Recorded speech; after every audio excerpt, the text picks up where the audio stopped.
Hey, what is going on? Your host of the Eric Bach Show, formerly the Look Great Naked podcast, and today we're going to break down 5 everyday mistakes that people make that typically lowers their testosterone and what you can do to fix them directly. Now, the first thing that we see, chronic sleep deprivation. I want you to think right now, how much sleep are you getting on a regular basis? Is it consistent? Are you waking up at the same time? Are you going to bed at the same time? Or are you like most people who are 10 o'clock to bed one night, 11 the next, 12, then when the weekend comes, it's 12, 1, 2, right? If that's you, what typically happens is you are setting yourself up for failure, not just in your daily routine, but you're giving yourself jet lag when it comes to overall health, when it comes to your daily rhythm. So when we're not getting enough sleep, what we have to think about is we're not providing our body the time that it needs to recuperate, not just from workouts, but from the stress of your day, the stress of your lifestyle. This is incredibly problematic because the average American is getting around 6.5 hours of sleep these days, whereas a couple generations ago, 8 hours was the standard, right? And it still is a standard that we want to aim for when it comes to maximizing overall health. If we want to look at it, health is compromised when we get less than that 7 to 8 hours of sleep that we're looking for. We see increases of disease, we see decreased hormone profiles, we see increased stress, we see increased levels of mental stress. And so if you want to be able to improve not just your testosterone, but every single physiological process that needs to be optimized for optimal human performance, getting enough sleep is the key element. Now, speaking about testosterone specifically, there's a study I like to reference from the University of Chicago that looked at even 1 week of restricted sleep. So what they did is they took a handful of people and they were getting 7 to 9 hours of sleep, and then they looked at hormone production. They took another group of people and had them average 5 hours of sleep for just 1 week. And so what happened? Averaging 5 hours of sleep for just 1 week reduced testosterone by 10 to 15%. Now, that might not seem like a huge difference, right? But 10 to 15%, we typically lose about 1% of testosterone each and every single year after 25. You're effectively aging yourself 10 to 15 years by not getting enough sleep. And that doesn't even factor in that we're probably not going to be quite as motivated. We are going to not have as much power output in the gym. Directly reducing sleep,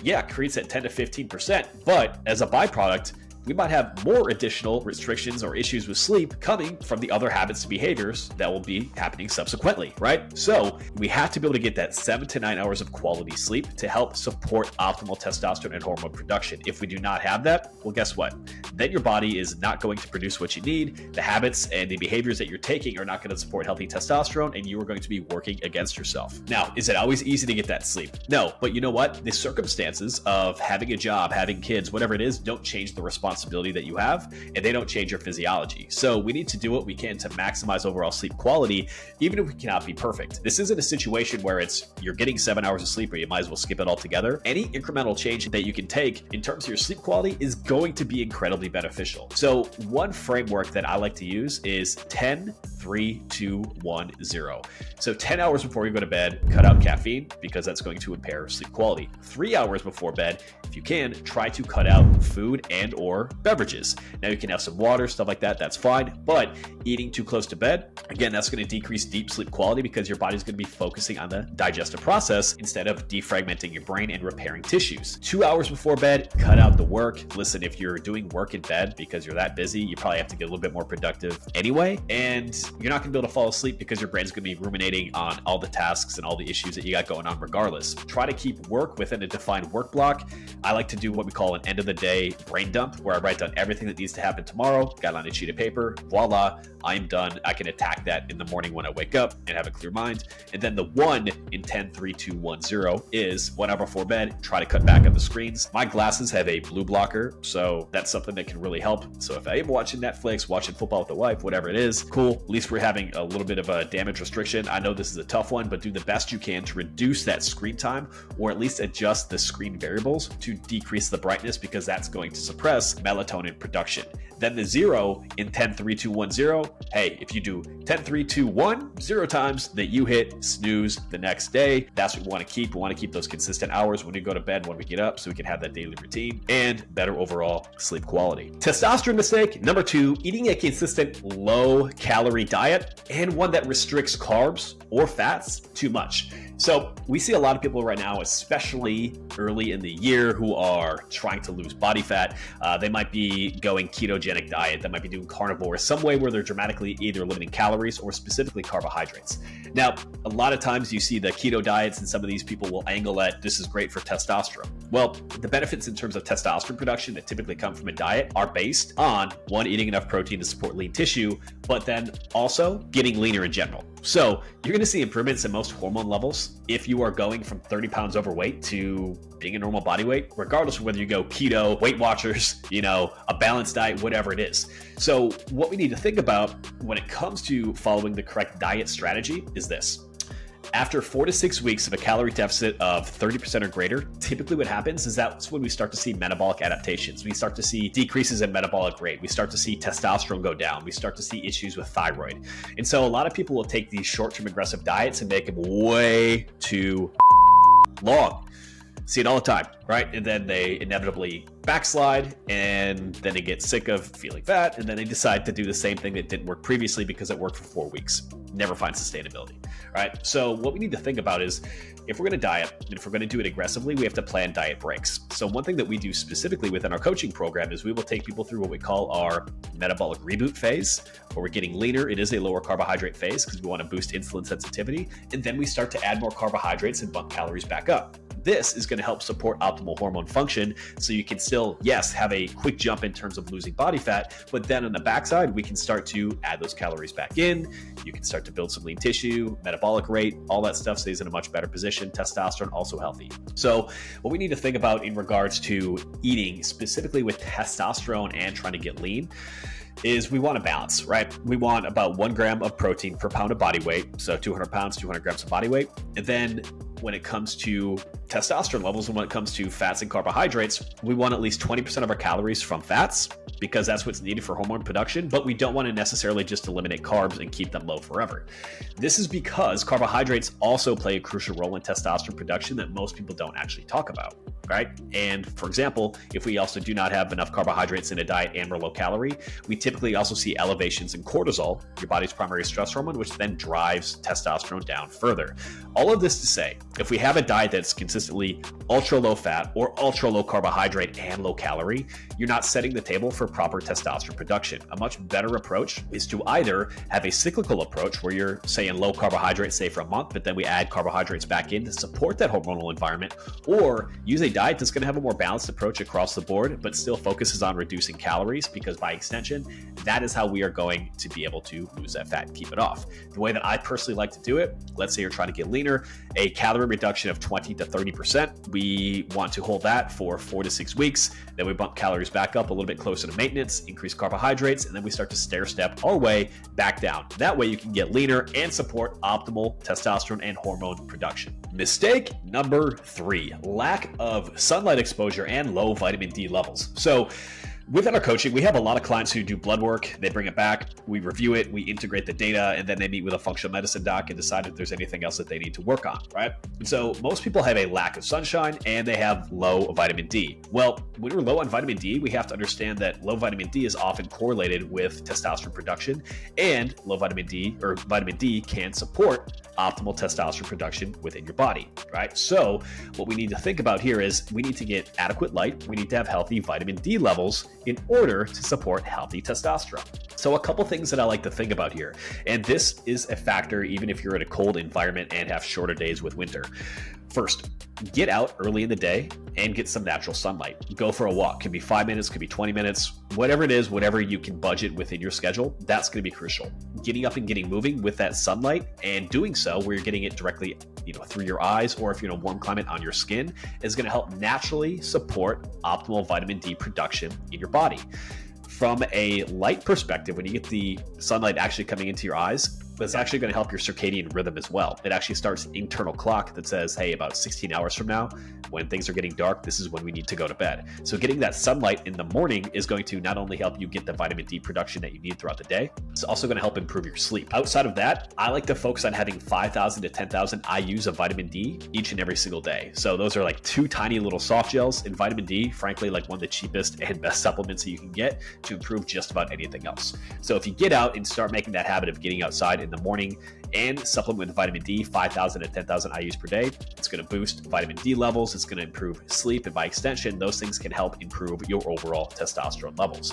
Now, when you're looking at vitamin D levels, I like to see a blood level that's at least 60, if not 80 to 100. That's when you typically see people have the best testosterone production and overall health across the board. Mistake number 4, overdoing your cardio and or your strength training. So here's something that I see with a lot of people who are trying to get lean. What they'll do with their workouts is they will do more cardio, do more high intensity training, basically turn their strength training into doing as many reps as they can with short rest periods. The idea here is to burn more calories and by extension get leaner. That's not what we want to do. That's not what we want to do at all. When we have an overemphasis on cardiovascular training without pure strength training, without an emphasis on full recovery and pushing heavy weights with compound exercises close to failure within a 6, 8, or even 10 rep range, we are not sending any signals to our body to maintain that lean muscle and that strength that we have already built. In fact, research shows us that resistance training, especially with compound exercises, supports testosterone production. However, excessive endurance exercise, especially with the absence of proper resistance training, can often lead to lower levels. Obviously, that's not what we want. We do not want to have a skinny, necessarily lean body. We want to be jacked. We want to be muscular, we want to be athletic. Therefore, to support optimal testosterone production and the body that we want, what do we need to do? We need to make most of our training around heavy compound exercises 3 to 4 days per week. We should be hitting heavy sets close to failure, anywhere from 6 to 10 reps. Yeah, we can have some lower, some higher rep stuff mixed in there, but we need to have adequate rest between these sets, often 2 to 3 minutes, in order to push a weight that is heavy enough to create the right adaptations that we need in order to build the body that we want. And so where does the cardiovascular component really tie in? Well, here's what I typically do. I'll have 4 days a week of resistance training. I'll have about 5 exercises in, heavy compound exercises, maybe an isolation exercise at the end. I'm in and out of the gym in 45 to 60 minutes. Pushing weights close to failure, I typically have 1 or 2 reps left, gun to my head. That's all I got left in the tank when I'm doing those workouts. Because that intensity is high, I don't have to have an ultra high frequency or a long workout for it to be effective. And so that's how you want to train if you are busy, if you have minimal time in the gym, but want to maximize your results. On the cardiovascular component, I will get at least 10,000 steps a day just walking around, budgeting those walks, that early morning walk into my day. But I will also do at least 2 cardiovascular sessions each and every single week for overall health. I like to do zone 2 cardio. So zone 2 cardio for me at 35, my heart rate is typically between 135 and about 143. That is a low enough intensity where I can have a conversation, but high enough, again, where it's going to have a good cardiovascular impact. The sweet spot with zone 2 cardio is based on your heart rate. So you want to be 220 minus your age. That's going to kind of give you your maximum heart rate as an estimate. And from there, you will gauge zone 2. That's going to be 60 to 70% of that number. So for reference, I'm 35. I'm not going to do a math equation here. That puts me 115 to about 140, right? And so I want to hold that rate for 30 to 45 minutes. I will do this with walks, an occasional run. I've got an air bike. I've even got a ruck. I'll go for a ruck, right? So a weighted backpack. And that's a great way to do it where it's low impact on the body. If we start adding too much running, too many things that are zone 4, zone 5, where you're redlining your heart rate, or God forbid, some of these athletic training classes that you see at gyms or Orange Theory, listen, those things might get you in good cardiovascular shape, but they are not going to support a jacked, lean body. We have to have the right type of training and exercise to support the hormonal environment that we want to have and support the signals we want to send directly to our muscles if we are to look great naked without living in the gym and support healthy testosterone. Now, mistake number 5 is having high stress. Here's the thing about stress. Your body cannot differentiate between the stress from your job, from getting cut off in traffic, from a fight with your spouse, from drinking too much, from skipping workouts, from whatever it is, from the state of the world, whatever is causing you stress, right? And so when we have high stress from all these different areas, we call it allostatic load. When an allostatic stress load gets too high, guess what? That's when we run into issues. And think about it for a second, right? When you're higher in stress, what decisions do you typically make when it comes to food? Probably not the best ones, right? When you're high in stress and you have a jam-packed schedule, are you more or less likely to hit the gym? Probably a little bit less. From a hormonal environment, when we have high stress, we're typically going to have higher levels of cortisol. What does cortisol do? It decreases your testosterone. So what am I saying here? That you need to be a monk and remove all stress and quit your job and, go to a darkness retreat with Aaron Rodgers? No, I'm not saying that. What we need to think about is how can we make our body more resilient to stress And then how can we proactively manage the stress that is going to be coming into our life regardless? And this idea of becoming more resilient to stress is incredibly powerful because there's always going to be some level of stress. And typically, the older that we get, when we got families, if you got a growing career with more responsibility, that's going to lead to more stress. We can't necessarily get rid of those things, but we can build ourselves up instead. So how do we build up that stress resilience? Here's how. A few simple strategies to reduce stress. Number one, go for daily walks, particularly in the morning. If you go for a walk in the morning, it's a great way for your body just to decompress. It's a great way for your body to not have a ton of different inputs going on.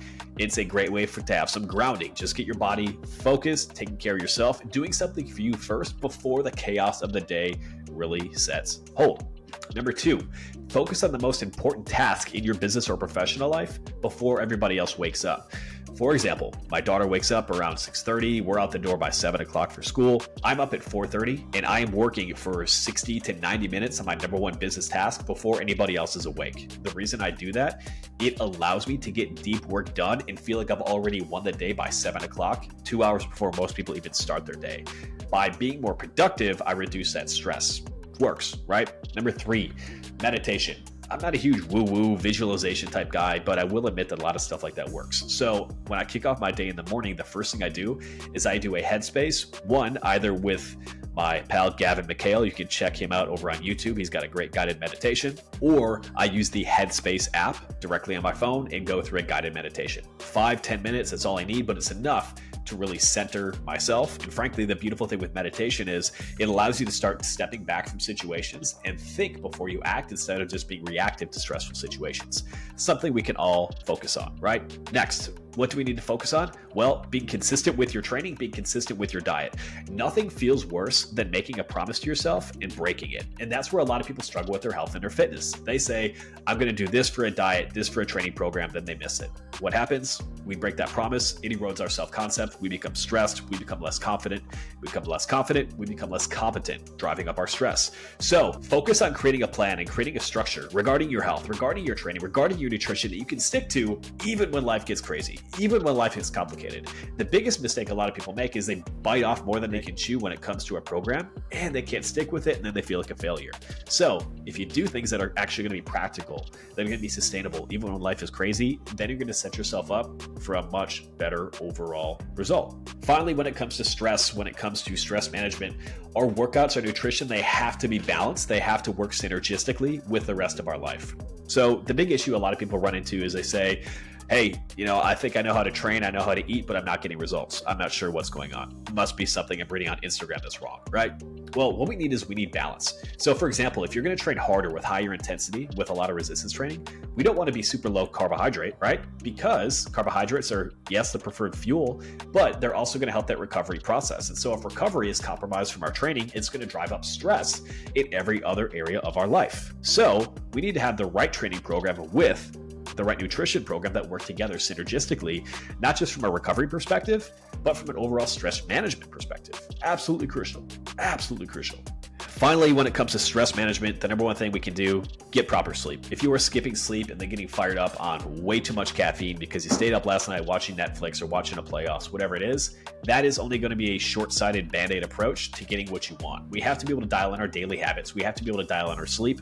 Otherwise, we're going to be focused on being too reactive with everything else going on in the day. That's going to lead to self-sabotage and consistently lead to habits and behaviors that pull down our testosterone levels. Now, none of these things may have been earth-shattering. You've probably heard a few of these before, right? Well, the difference between people who get results and those don't isn't collecting information and tips. It's implementation. So you need to focus on implementing these few basic things. Number one, we have to dial in our sleep and make sure we are getting at least 7 hours per day. And if we can't get 7 hours, doing everything we can to make sure it's the best quality sleep, focus on that 10-3-2-1 sleep strategy. Number two, we don't want to crash diet, eating too low carb, too low fat, or a low calorie diet, specifically long term. Any diet that's too restrictive, even if it's quote unquote carnivore or keto with high levels of fat, can suppress testosterone levels, particularly if it's done too often or too long. We need to have a more balanced approach that has adequate protein and a balanced approach with carbohydrates and fats. If it's not going to be balanced, then you need to have a plan to be able to weave those things back in to prevent issues. Number 3, we need sunlight and exposure. In the morning, this is going to help set that circadian rhythm, but it's also going to get vitamin D production stimulated, which is going to boost overall testosterone levels. Number 4, we don't want to overdo our cardio or avoid strength training or even overdo our strength training with the wrong style plan. We need to focus on getting stronger, lifting with exercises close to failure, and taking adequate rest. On the backside, we need the right type of cardio, one that's going to be stimulating for the body but not compromise that recovery. Try to avoid that Orange Theory shit. Listen, it might work for a couple weeks, but nobody ever got completely jacked and looked great naked just doing Orange Theory. Sorry, Orange Theory, but that's the truth. And I don't mean just Orange Theory. I mean, generally speaking, a lot of high-intensity interval training. Then mistake number 5, stress and poor stress management. Stress is systemic. It comes from every different factor into our life, and so we have to be cognizant of the different stressors we have, remove the ones that we can, and then build a body that's resilient with healthy habits and stress reduction techniques in order to support lowering cortisol levels and, by extension, supporting healthy testosterone. Now, with that said, if you got a ton of value and you're watching this over on YouTube, all you need to do, comment testosterone in the comments below, and I will send you our natural, healthy testosterone optimization guide.